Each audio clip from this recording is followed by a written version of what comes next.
Here's the problem for Joe Biden and the Democrats at home. Just today, the Golden Gate Bridge shut down by pro-Palestinian protesters. The same on Kennedy Drive at O'Hare International Airport, Chicago.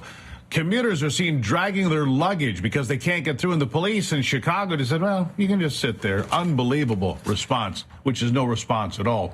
Meanwhile, Democrat Senator John Fetterman, an outlier among his colleagues, and he stands with Israel, period. And pandering by anyone, including Joe Biden, is a bad idea, he says. Listen. The president is entitled to his own views and whatever he decides to do. But I would never capitulate to the fringe. I'll never pander to that as well. In fact, that helps, that empowers Hamas. And Hamas they're actually convinced that they are winning the PR war, and they're never going to negotiate at this point. They think that they're going to hold on to the very end. And I know why they're not willing to provide any kind of proof of life.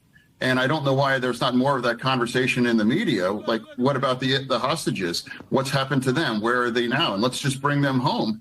And then all of the harsh words should be directed at Hamas, which started this and now continues to hold all of over 100 Israeli hostages.